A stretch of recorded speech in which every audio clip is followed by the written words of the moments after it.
Right guys and girls, me again, and today we're going to get on with the project Alfa Romeo Mito that I bought.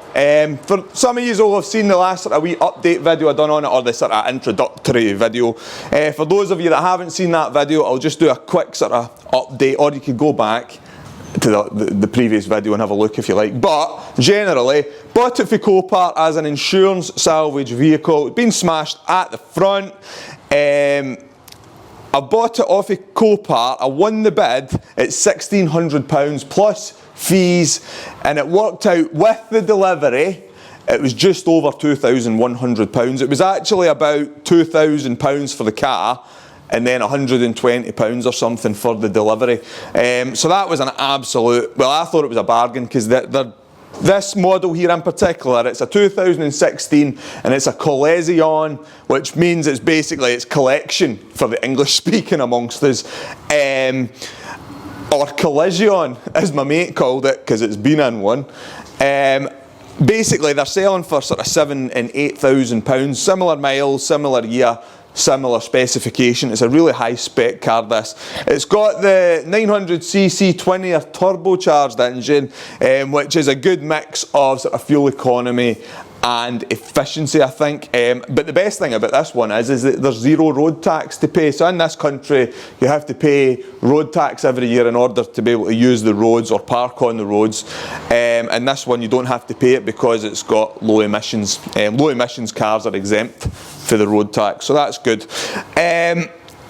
So anyway, what was damaged on it? The wing was damaged, the headlight was smashed to bits, the bumper was smashed to bits, although it was in the boot. No, it wasn't in the boot, was it? It was held on with cable ties. It's in the boot at the moment because I've thrown it in the boot. So, bumper, wing, headlight, bonnet's got a slight little crease in it here. The grille and stuff like that was damaged. So the idea was get a bumper with all the stuff on it, so because there's 3 grills plus fog lights and stuff like that on the bumper. So I've managed to get a bumper with all the fog lights and stuff in it. The wing I've managed to get in colour. It's already here, it's there, and it's in fantastic condition, so that's good, in the correct colour. Now with this bit here, the crash bar has done its job and absorbed the impact. Luckily enough, the chassis legs are straight and undamaged. There's no structural damage to this car whatsoever. It's all bolt on, bolt off stuff, which is good. This bit here was bent down. That's basically just a support for the bumper. So we bent that up, but I'm just going to fit a new one.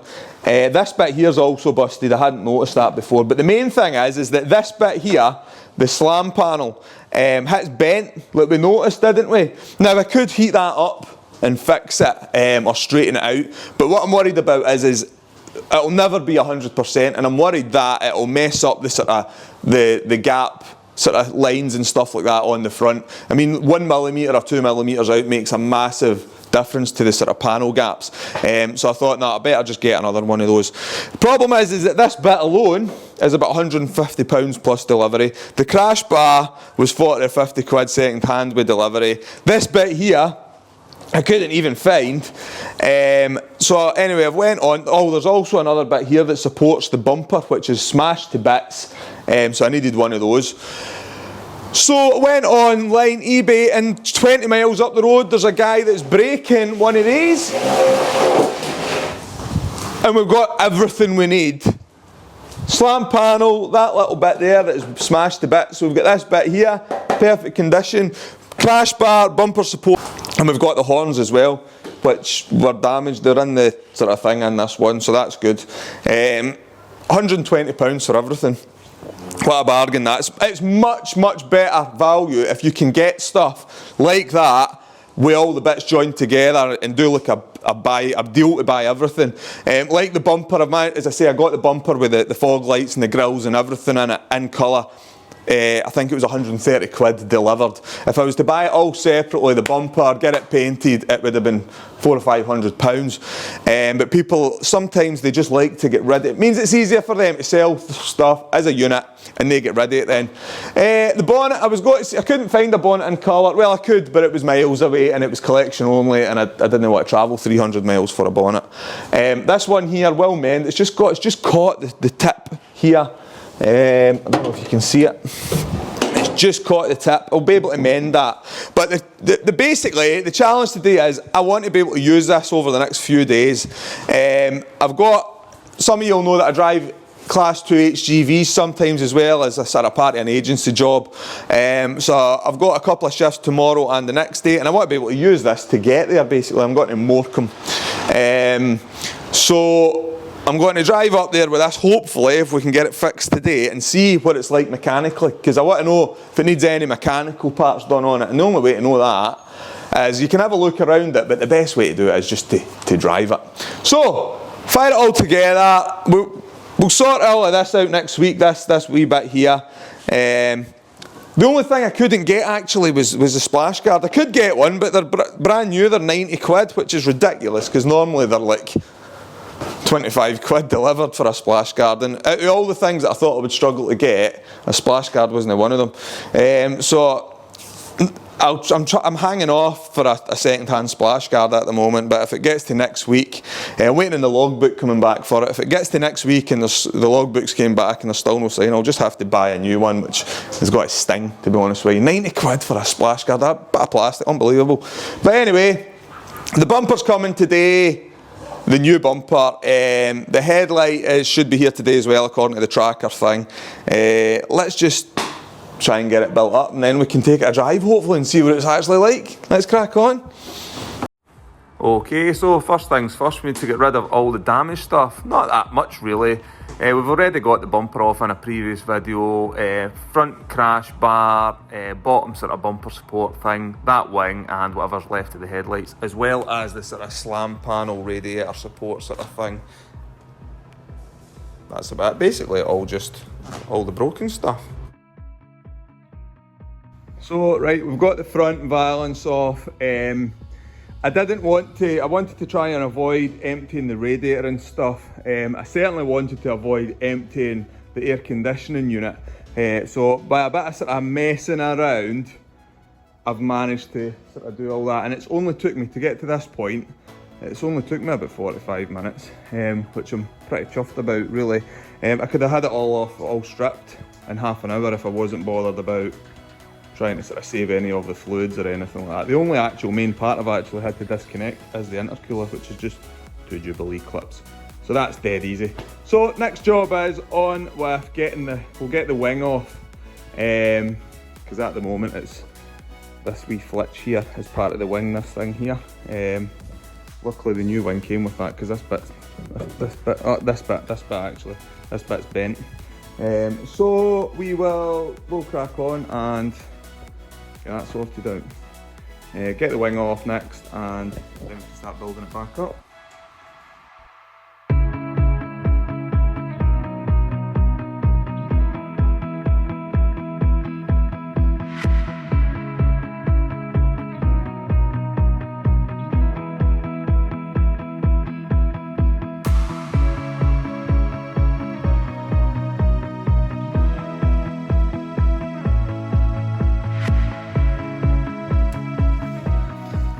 So we're taking the wing off, and there's a couple of quite obvious bolts on the inside of the door check, and then there's another one here. But there's still quite a lot of resistance on it, so I'm looking for another bolt somewhere.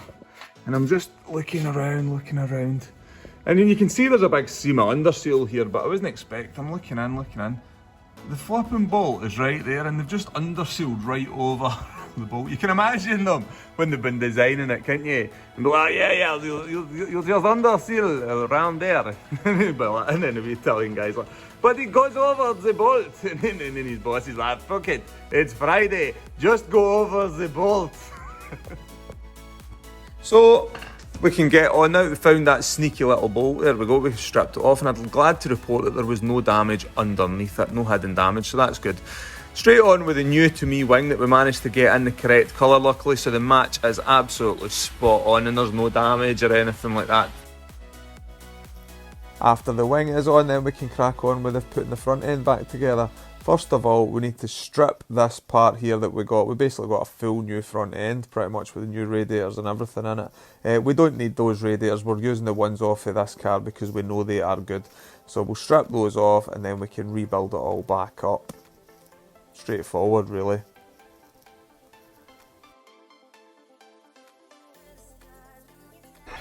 Right, so I know it looks like chaos, and it is, but it's organised chaos. And because I've only literally stripped it down an hour ago, I pretty much remember where everything goes. However, a wee tip, if you're stripping it and you think you're going to be building it back up on a different day, or if you're stripping it and then waiting for parts, for example, all your wee bolts and stuff, just put them in an old food bag or a jiffy bag or something and just write on it. Like if it's for the bonnet clamp, right? Bolts for the bonnet clamp, put them in a bag and write bonnet clamp on it, you know? Stuff like that. Radiator bolts, put them in a bag and write radiator bolts, it just makes it so much easier. I mean, I'm pretty lucky because I've literally had all the parts waiting to go on, or pretty much most of the parts. It's easy to see where they go, sort of thing.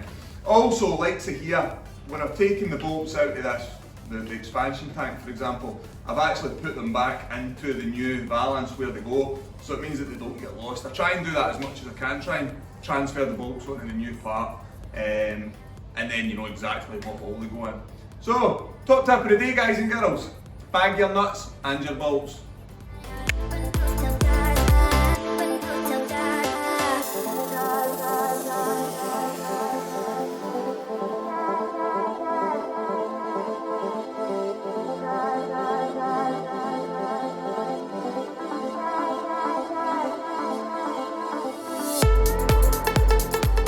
So the lunch van's been and he always brings Moose a sausage. Moose, come on then, want your sausage? Yeah, come on. There you go mate. Oh, what's this? He'll just inhale that. Oh, Jesus. I don't even think he can taste it. Slow down mate, you'll get heartburn. Is that it? Go on. Go on, look at that, go on.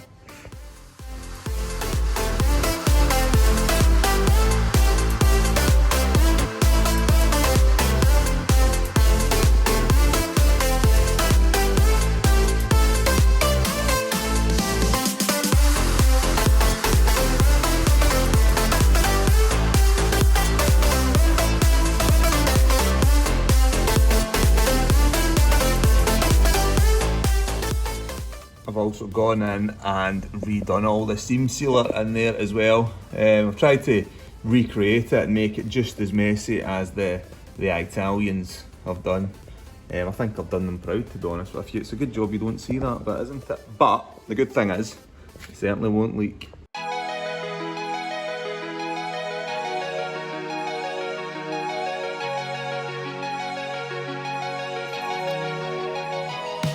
Okay, so now that the valance is on, we can get the headlights and stuff in and start lining the wings up, making sure the gaps are a bit better.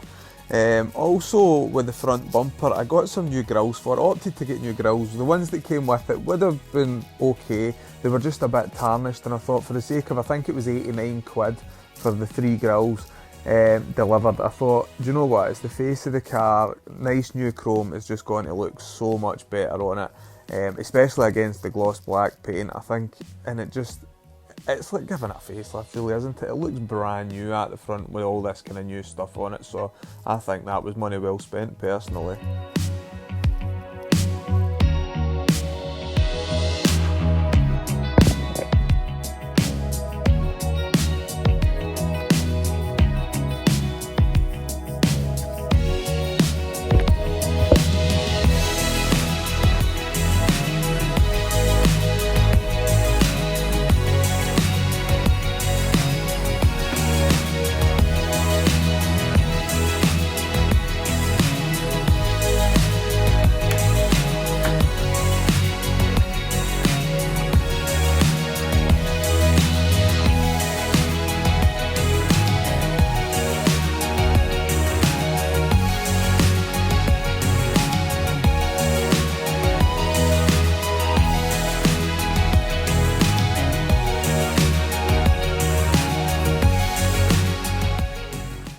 So he's looking much better now with his face back on. Still a little bit to do, I've still got that little bit to sort out on the bonnet, so we'll do that next.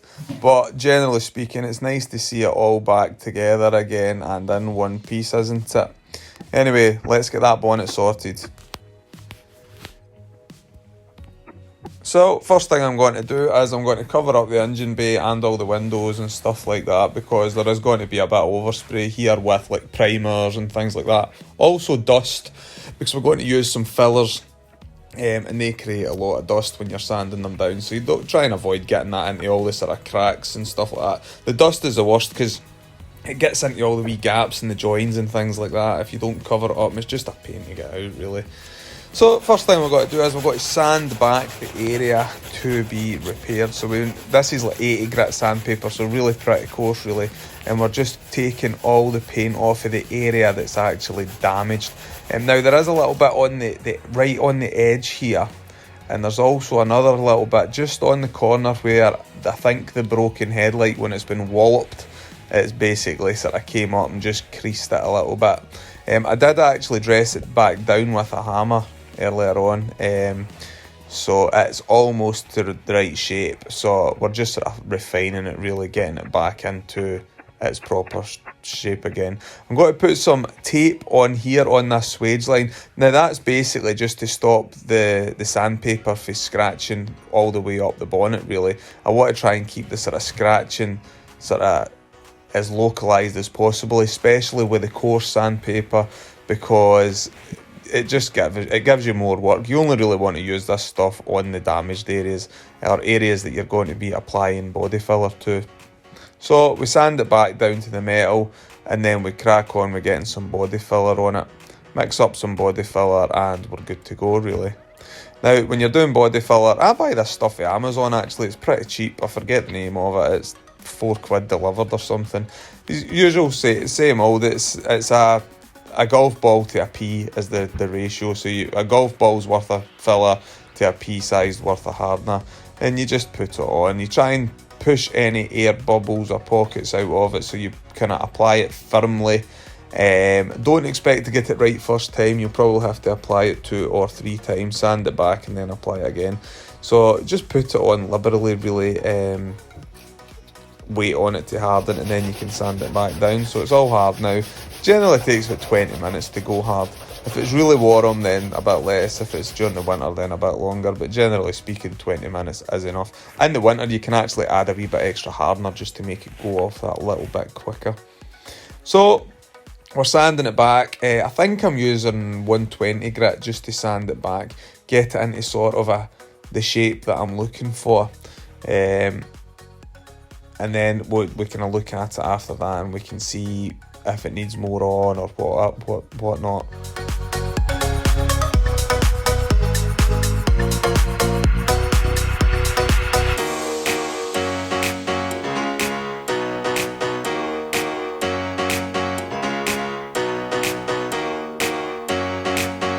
So that's the bit at the corner starting to sort of get into roughly the right shape.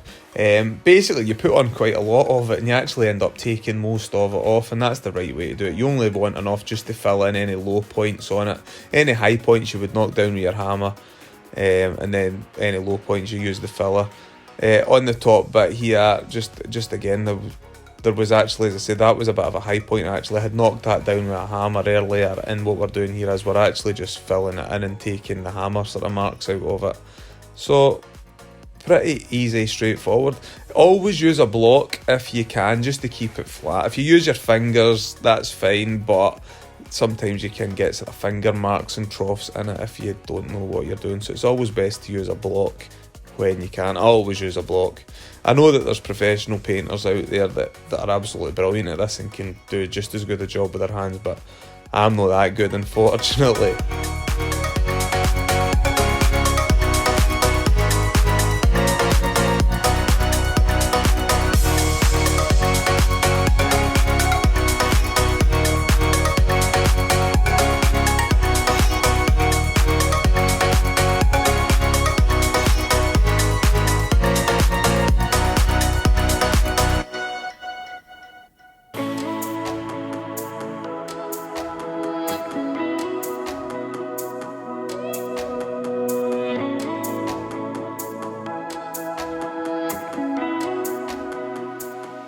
So once that first coat of primer dries, we can then sand it down. I think we're using 320 grit just to sort of sand the first coat of primer down.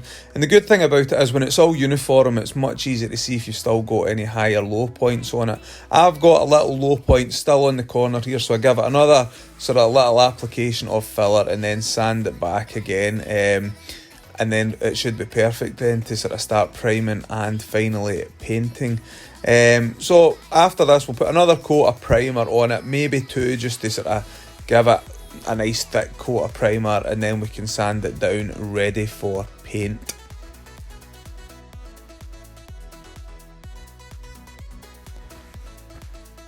So once we've got the primer on, the last coat of primer, I go over it with, I think it's 1000 grit sandpaper we go over it with. That should give it enough of a key for the paint to stick to, but also if there's any sort of, it'll be good for fading out any of the sort of deeper scratches in the surrounding areas as well, so we shouldn't get any sort of scratch marks underneath the paint. Sometimes you'll get the paint sinking, and if you've got any deeper scratch marks that you haven't feathered out, so you want to try and avoid that. So the 1000 grit should be able to get rid of them.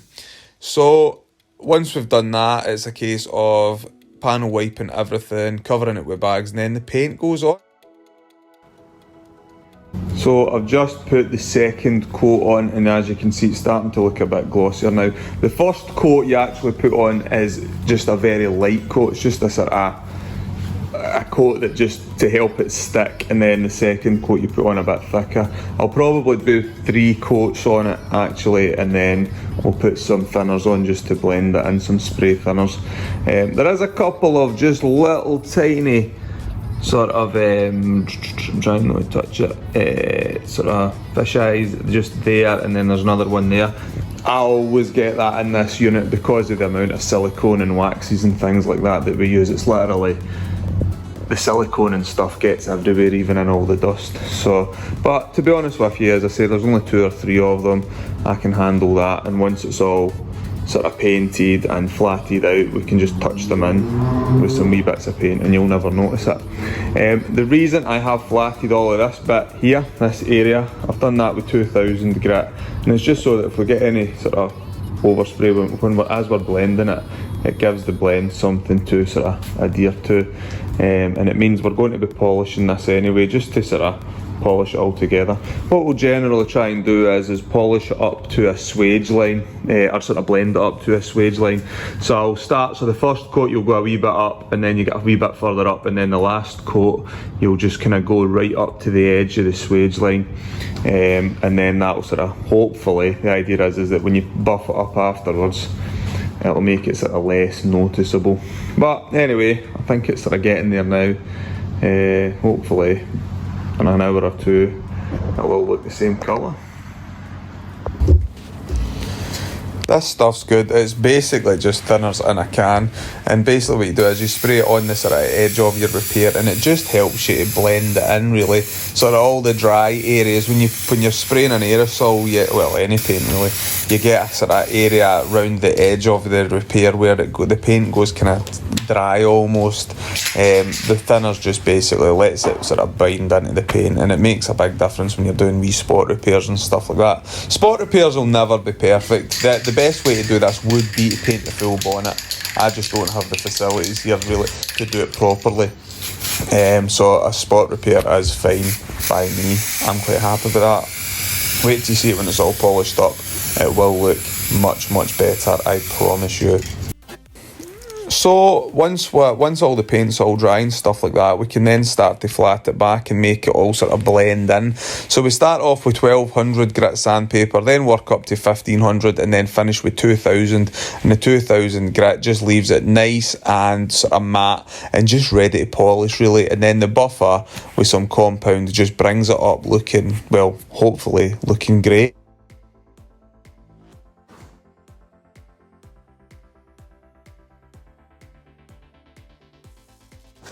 So guys and girls, there we go. All said and done. It's taken me about 4.5 hours to put it back together. I'm going to confess it's actually the next day. I've done all the work yesterday. It's the 18th. It was the 18th of July yesterday. It's the 19th of July today. And it was absolutely scorcho. I mean, we're setting records for temperature in this country at the moment.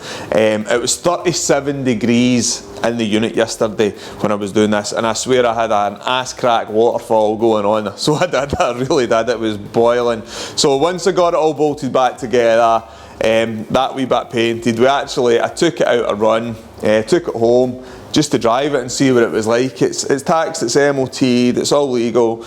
It drives fantastic. There's no warning lights on in the dash, there's no issues with anything. It drives nice and straight. The only issue I did actually have when I first drove it, it was really, really hard, and I thought the suspension must be really stiff on this thing.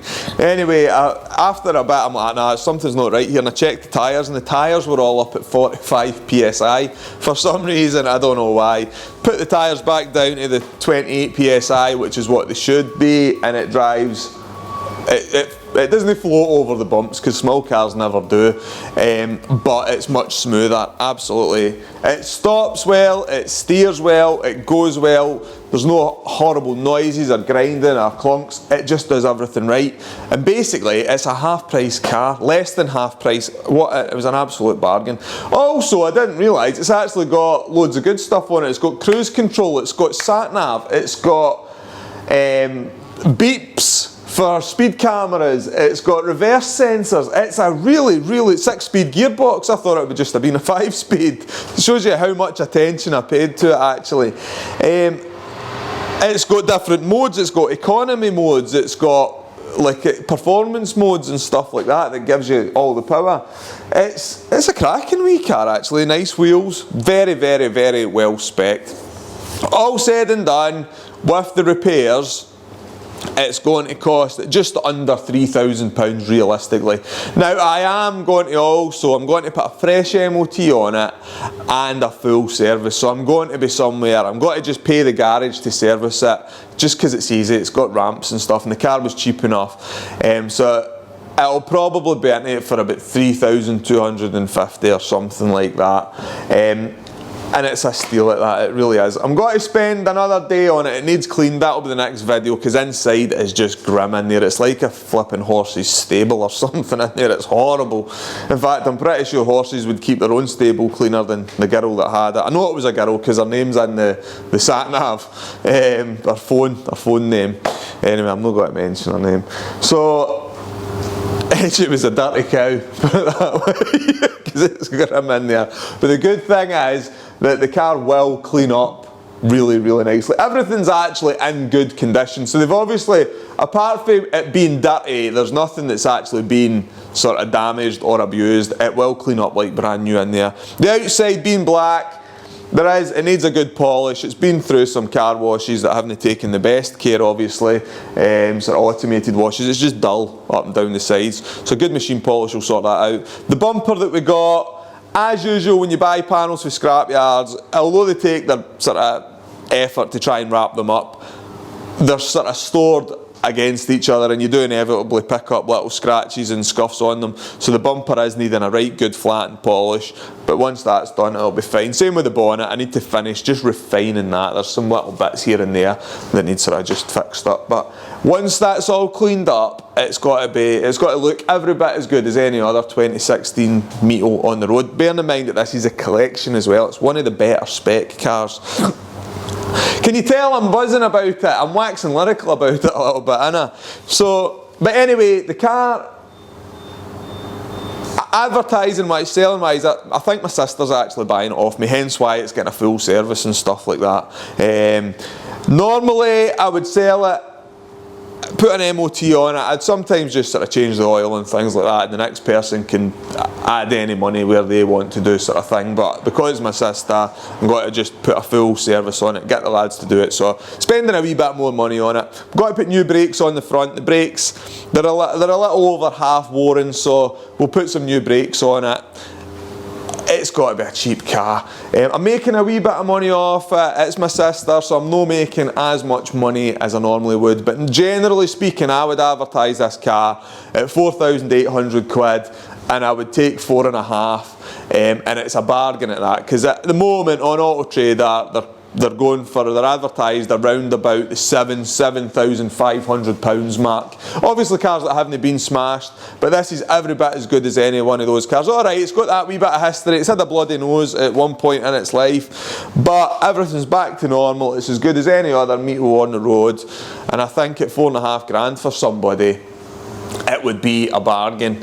My sister's got to probably pay a wee bit less than that, but everybody's happy. I mean, I'm making a wee bit of money, my sister's getting a car that's cheap and it's in good order. You guys get a cool video, hopefully, depending on how well I edit it, and we get to clean the inside and make a video out of that as well. So everybody's a winner, guys and girls, but the bargains are out there. You just need to look. Everybody keeps saying to me just now how expensive cars are at the moment, and they are. At the moment, cars are, the prices are right up there. It is definitely, I was going to say it's a seller's market at the moment, but at the same time you have to buy the cars in order to sell them, and they are more expensive to buy, so it's not really a good market whether you're buying or selling cars at the moment. The